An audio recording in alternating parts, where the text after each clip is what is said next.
Good to see you. All right, I'm going to bring you. Hi, everybody. Welcome to the Thinking of Art call series. Waiting for Celia to join. Celia, you're coming in.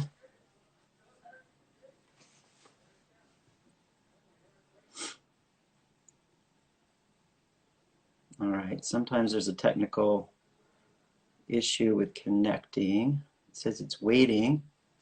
Celia, let me try it again. Hang on one second. Hang on. All right. Here we go. I was double.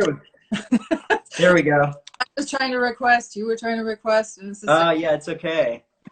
Look at your background. Hi, darling. Yes, I figured it's just like you'd like to see a nice lad. It's amazing. I love it. It looks like you're really there. Well, that's the whole point, isn't it? Remember, it is. Sitting in smallish New York apartments, we need to sort of have delusions of grandeur, you know? Yeah, no, absolutely. Well, I just want to do a little brief intro. This is the Thinking of Art call series, something I started last year during COVID. And it's really to feature artists and creatives, interior designers, different people that I know and have collaborated with in the past and currently. And today we have Celia Rogge, who's a German-born photographer who's worked in New York City for, what, about 30 years now?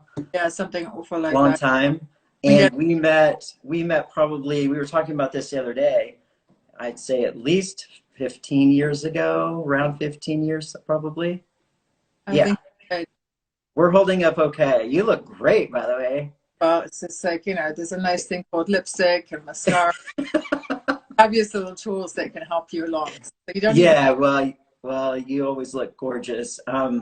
But was excited to just talk to people about your work. And for those of you that, you know, are fans of photography, Celia has really built an incredible series. You know, she's built different series that we're going to talk about today. And I wanted to jump into first the interior photo that you have behind you. I think that's so striking. So can you talk to us about that series specifically? Yes, absolutely. So this, I started working on interiors probably about 10 years ago. So before architectural exteriors, lots of reflections and things like that. And once I the outside structure, I went in. And my particular fascination is the enfilades. So basically giving the illusion of walking into a place and continuing right along. And the nice thing is that the bigger it is, the more realistic it seems. So yes, right. Yeah, no, it's gorgeous. And what's the largest size you've ever printed, that piece? That piece is probably 72 by 48. So okay, big. About 1.80 by 1.50 and that's basically, you know, more, I mean, it's not quite the dimensions, but that gives you a proper sort of illusion and a proper idea. This one's slightly smaller. This is about 60 by 40, which is about 1 meter by 1.50 meters. Where was that shot again?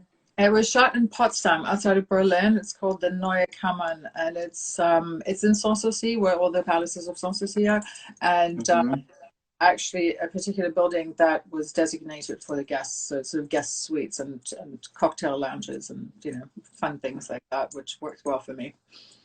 No, it's gorgeous. And how did you get access? I mean, did you have private access, or how did that work?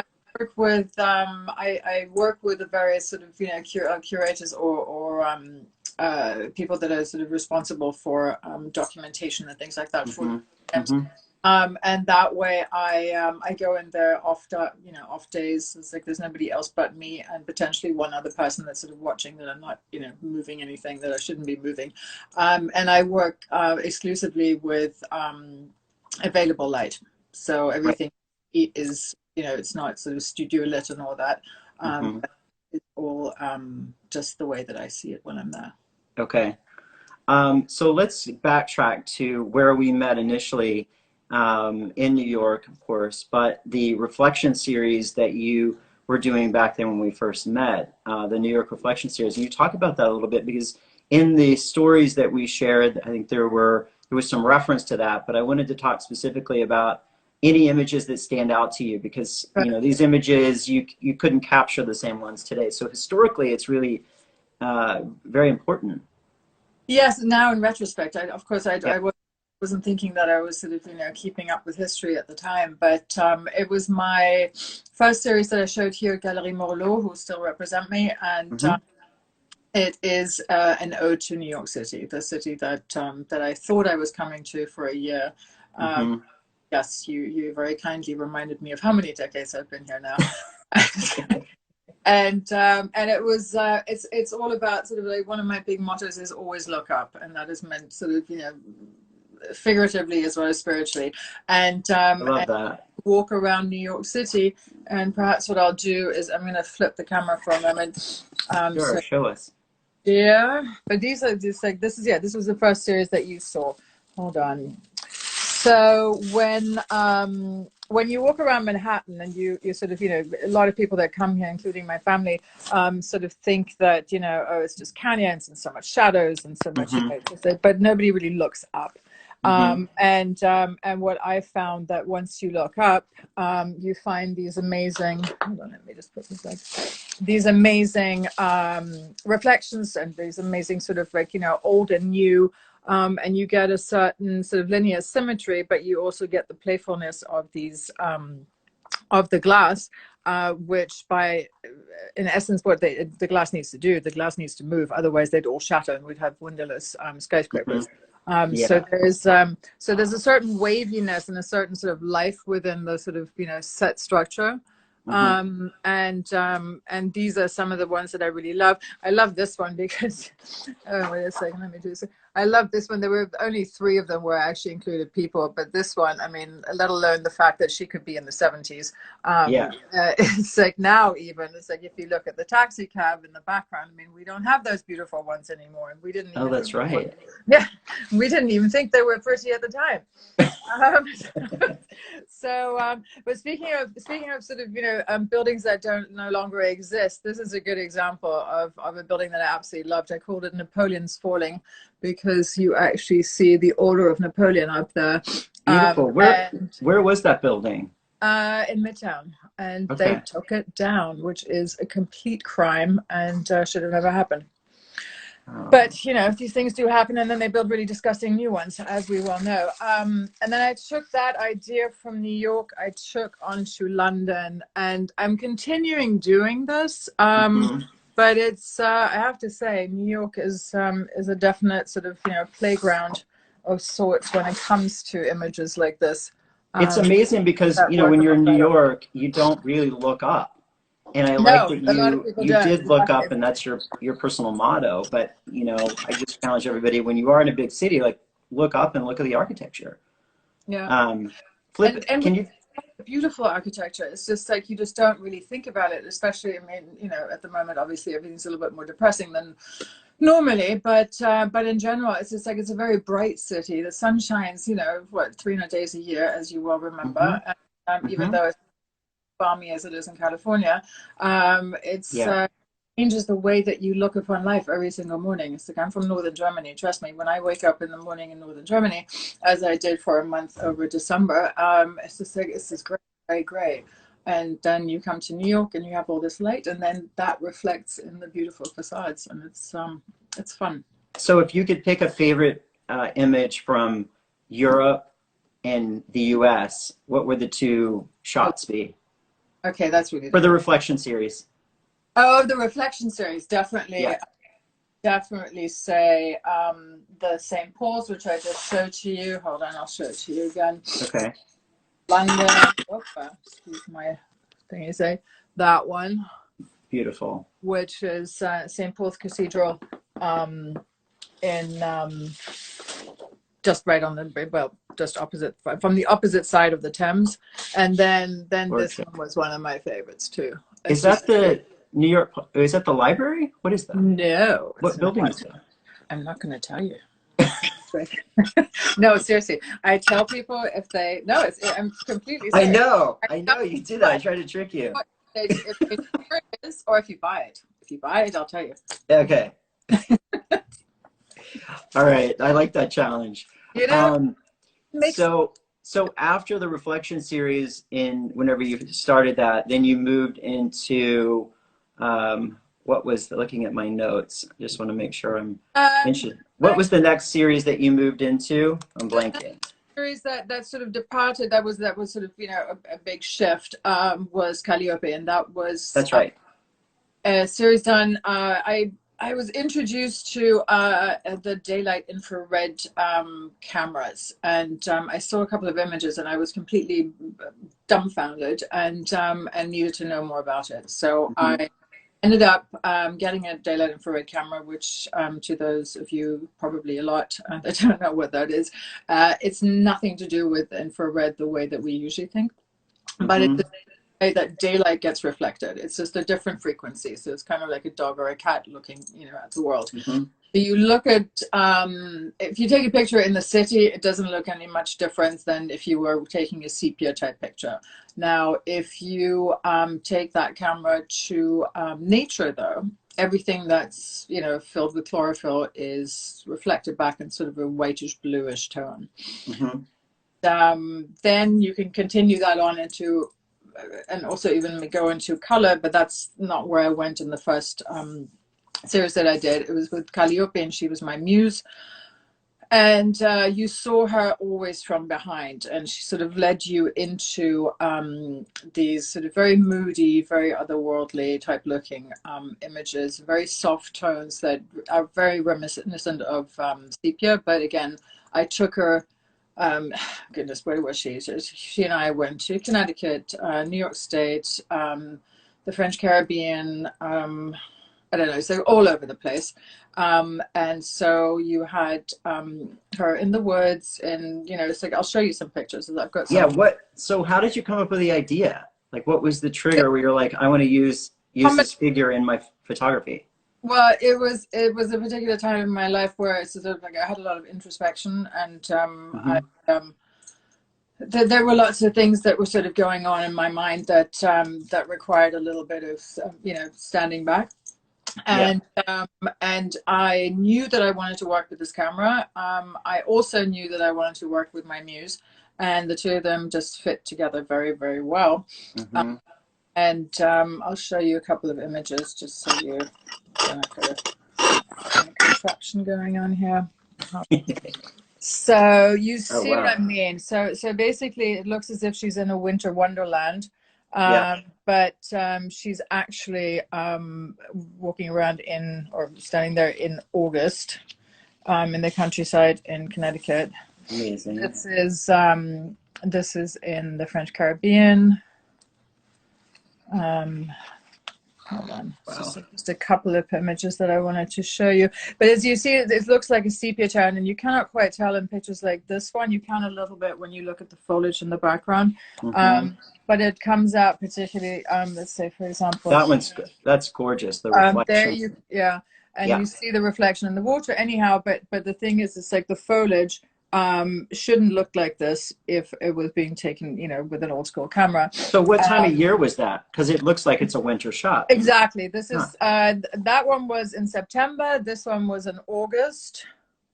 And yes, it looks entirely as if it was in a winter wonderland, but that's purely from the way that the foliage reflects back. Gorgeous. Really gorgeous. And you get that sort of deep orangey tone, which I kept reasonably light here. I only took a few images without her, and this was one other one, which now is also historical because this is one of the few diners in Connecticut, or many diners, that is no longer there. Is that diner still on the west side near Chelsea, near the Gallery District, that diner over there? Yes, that one is still there. I forget what it's called, but I know exactly what you mean. Yes, that one is still there. It was a couple of months ago. I haven't been down there since, I don't know. I haven't been to New York in a year. Well, since last year. That would make sense. Speaking of New York and the East Coast, I'm really excited to talk more about your exhibition at the German consulate, right? So that was in New York, right? In New York, I had the exhibition at the German consulate probably about 4 years ago now. I remember you had those really big images. Were there 30 shots or something? It was about 30 shots, and it went over 2 stories, which was, and it's the beautiful thing is it's right down the street. So it was a Hmm. fabulous space to have this in, and a huge honor besides that. Absolutely. And I had met the German general counsel at the time, and she had come to the gallery, and she loved what she saw, and she said, "Why don't you come and take, you know, that show? What can we do in at the consulate?" And then once I here at the consulate, actually, which was then even bigger, is the German ambassador in DC noticed my work, and then I was asked to present my work there for an entire year. In the So embassy, that was in the embassy in 2016, yeah? yeah, and not just in the embassy, but in the residence of the embassy. So not where you sort of, get your passport stamped and, nobody Hmm. is, but rather in the private quarters and where they entertain, like, whatever heads of state and things like that. So that was, Such an honor, it was huge. Yeah, no, I huge was. honor. And did you exhibit some of those photographs in Germany as well? I did. So what the exhibit at the German embassy was basically a combination, a sort of Reciprocal. yeah, no. It was no, sorry, not at the embassy there. No, oh, sorry, Okay. that would have been the American embassy there. But no, what I did is the embassy pictures here were pictures from Germany as well as from New York. So it was sort of a transatlantic sort of dual thing. And thereafter, I had an exhibit at the Neue Galerie in Berlin, which had a few of the images in it as well. Yeah. Beautiful, beautiful.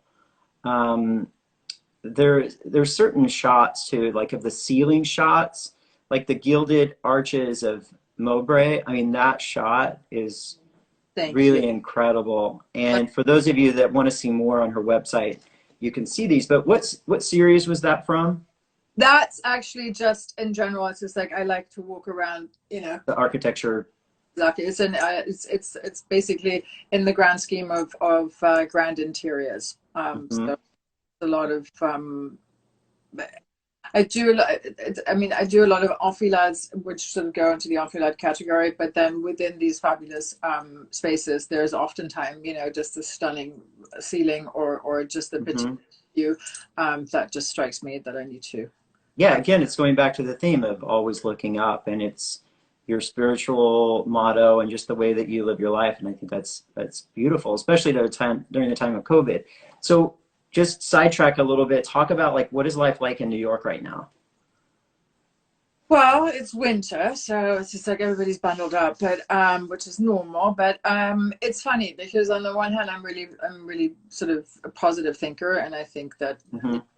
has done tremendously well. I mean, we've got to give New York quite a big pat on the back because numbers right now are still going back. I'm sorry, still going down, and and they're opening up more and more. So at the moment, you've got Good. shops open, the ones that survived, and then Hmm. restaurants survived are allowed to be open outdoors, but as of today, actually, 25% indoors. And they're hopeful that that'll, go up to 50% in a couple of months. But it's bizarre because there's certain neighborhoods that you wouldn't have thought that have got, a ton of closed storefronts. Like, everything around Lexington Avenue at the moment is closed. But then again, you've got other, sort of like little pockets here and there where all of a sudden you're already seeing construction for the new restaurant and for a new. Hmm. Well, you talked about, Blooming now that Barney's is closed, Bloomingdale's is open, and Yeah. the stores right across the street are open. That's good. I was watching CNBC this morning, and they said that Dylan's Candy Bar had closed. Oh, Their flagship store had closed, so that was a little surprising. yeah. So I don't know if that's a developing story, but I thought that was really interesting. Well, yeah, I mean, it's like the real estate prices at the moment and the rentals are very confusing. So it's Yeah, yeah. yeah, yeah. So back to your work. One thing that we hadn't talked about before in prepping for our call was Hurricane Sandy and the beautiful shots that you documented after Sandy. And I was there during that time too. And I remember I was living on the Upper East Side and walking downtown, and I took pictures. I don't know where they went, but of course they weren't as beautiful as your shots. But can you talk about that and what that was like? A very good point, because a lot of people have said to me over the last year that, isn't this, and no pun intended, but I mean, it's like, this is sort of ideal sort of, circumstances for me. I love taking images of empty streets and empty buildings and all that. Mm-hmm. I have found the past year to be too eerie to take images. I don't want anybody to be reminded of it. I don't want to remember it. I don't want I understand that. sell somebody a picture that then they're going to look at and just get depressed. So I've kept my distance completely from any empty streets. Mm-hmm. It's not for me. However, Sandy was different. Sandy was, tough for many, many people. But it gave us a sort of idea of what the city could be like. And we knew it was just for a couple of weeks. I did take that I only have one of them here.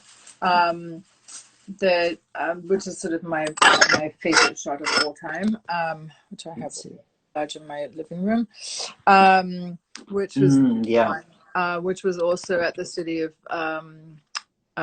of New York, exhibited there in their Rising 2.0 exhibition. That was the first time. That's in Soho, and that's the first time that we got to see, this kind of, I don't know, I mean, what we now have seen for the last year, but this is not from the last year. This is an image from, 2000, when was it, 13, 14?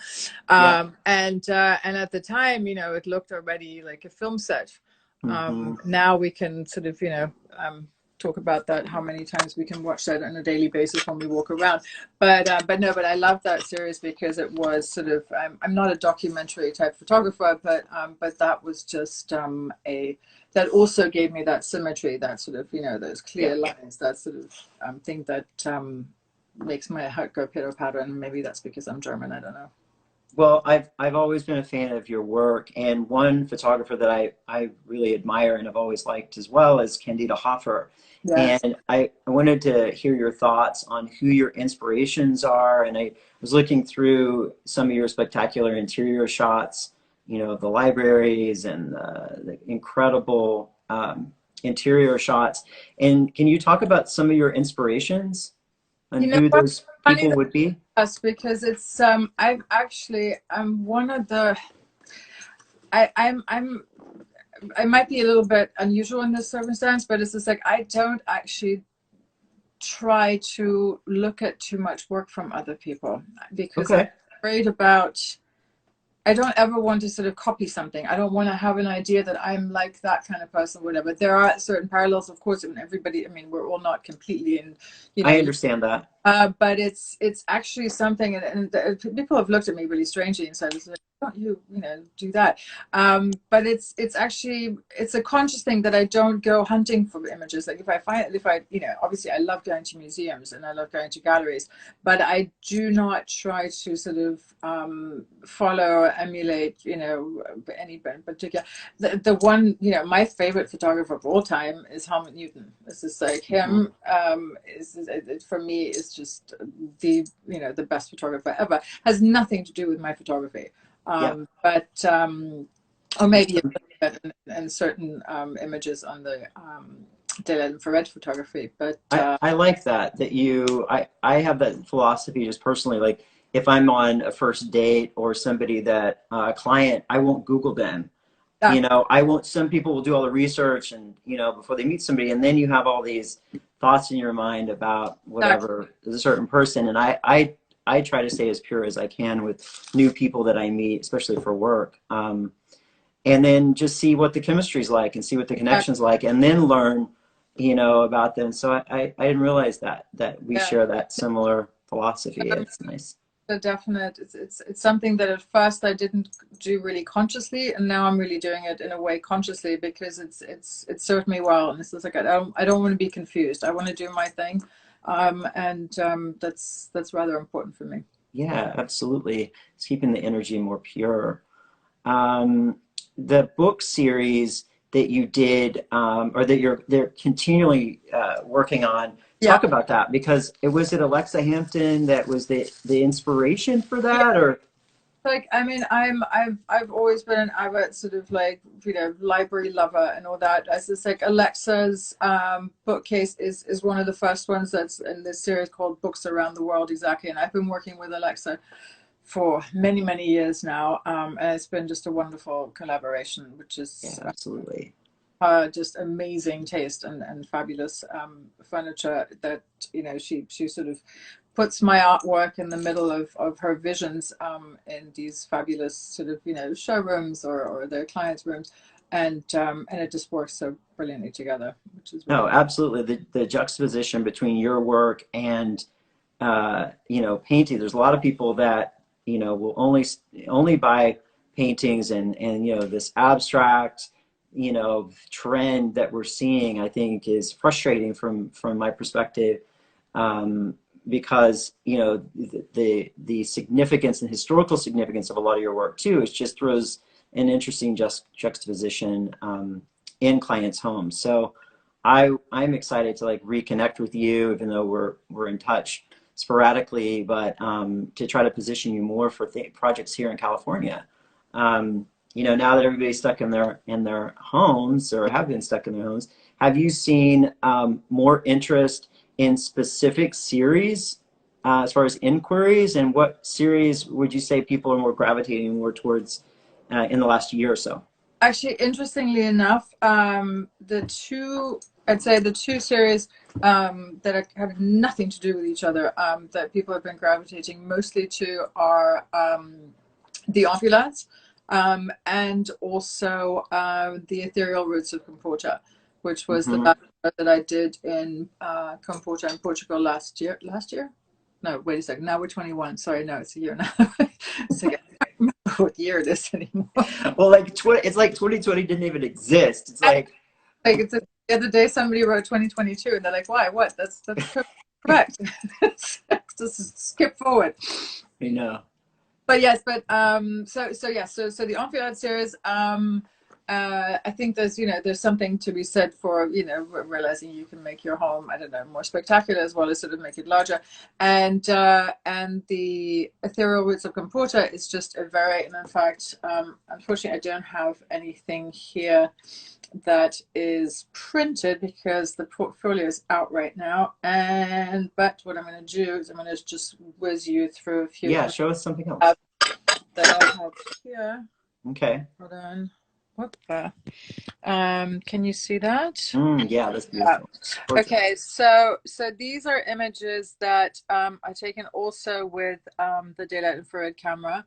And but because the filter on it is able to do color IR, is it called, color infrared, you can play with the colors. And what I did is I photographed basically the amazing fauna and in Comporta that is comprised mostly of these fabulous pine trees, of rice fields. And whoops. Where were those shot? These were all shot. So sorry, the coloring's a little bit off here. They were all shot in Comporta in Portugal, right there. So the Comporta is about an hour's flight. Car ride from Lisbon, and it's right on the water. And it's freezing cold water. It is as cold as it is in the Hamptons, because basically it's on the other side of the Hamptons. Is that near where the biggest waves are in the world are? It's close. I'm blanking on that area. Navarro? No, what's it called? I forget right now. It's something with an N. Yes, it's close to that, on the Atlantic coast. And rather than the Algarve, which is nice and warm, this is freezing. And I sat there on the beach the first night when I arrived, and I had this epiphany. I was just like looking over across the ocean and thought, wait a second, that's where I live. And I was sort of imagining I could see New York from there. Amazing. It was weird being back in Europe and sort of looking upon the place that you actually are sort of living and where you're from. And this whole back and forth, it was sort of going back to my own roots. And then I had that exhibit there called Ethereal Roots of Comporta, because I really felt very grounded and very, very at home there. Yeah, because you have been bicoastal for, you know, pretty much your whole life. Pretty much, well, not quite, but yes, I came to the village. I'd never been to the States ever in my life before, and I basically, you know, I went to DC. I was there at Georgetown and studied international relations because, of course, I wasn't allowed to go to art school because my parents said I need to learn something proper first. Yeah. And, and then I wanted to come to New York for just a year before I went back, and that became 2 and 3, and in between I went away for a year and I came back, and yeah, it's at this point I think I am a proper New Yorker. Yeah, you are. So what do you have your trip planned whenever you can freely travel? Where you Well, go in Europe? I can actually travel freely, and I have been traveling back and forth to take care of my parents because they're Oh, in the 80s, and I've sort of, you know, been able to go back and forth because I do actually have I'm dual citizenship at this point. that's a blessing. Yeah. As How are they doing through all of this? they're doing okay, but you know, it's my siblings have their own children, and sort of like, you know, it's not that easy for them to take care of them. But no, my parents they've been troopers. They don't have a vaccine yet, but they've Good. been holding on, and Good. they've you know, they've found Netflix thanks to my brother and me, and now everything's And FaceTime and all its Zooms and, you know, all the other technologies that thankful we can use to stay in touch with our family. And I'm happy that you've been able to go back to see them. What do you have anything that you want to talk about that's planned this year? I know it's, you know, tricky during COVID, but tricky during COVID, and I found this great list of mine for last year that I wrote the year before of all the places I was going to go and photograph, and I was going to go to Zimbabwe, and I was going to go back to Portugal, and I was going to go to Sweden, and I don't think that's going to happen this year either. mhm. But come the time when we can travel more freely and not just, you know, from one Western European country to America, but in general, I will be traveling a lot more again, and I have a bunch of plans for different type series. As I said, including one in Zimbabwe, and at the moment, it's a little bit, you know, we're all sort of standing on our tippy toes waiting. Yeah.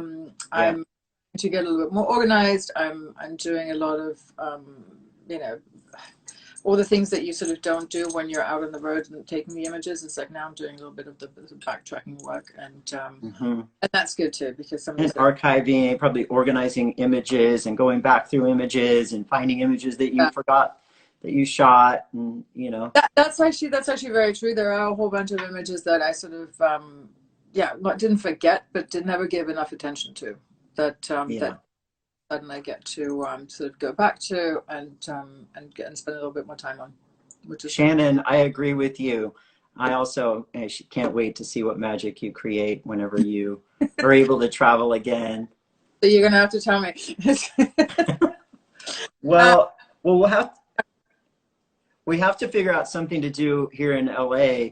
I'm doing a lot of projects in Orange County as well, but let's talk about Yep. some ideas that I have. But with that, I mean, we're a little over 30 minutes of the call, and I really appreciate you coming on, talking about your beautiful work and what your inspirations and where you've been, where you're going, and catching us up on how you're doing. And I'm glad you're well and your family's well. I'll post this to my IGTV so everybody can watch it and rewatch it. So if you have questions about the work, of course, reach out to Celia or myself if you have specific questions. And with that, we'll wrap it up. We'll have to do this again. Good to see you. Good Take to care. see you too. Bye. All right, enjoy your weekend. You too. Happy All right, Valentine's. be safe. Talk to you soon. Take care. Bye.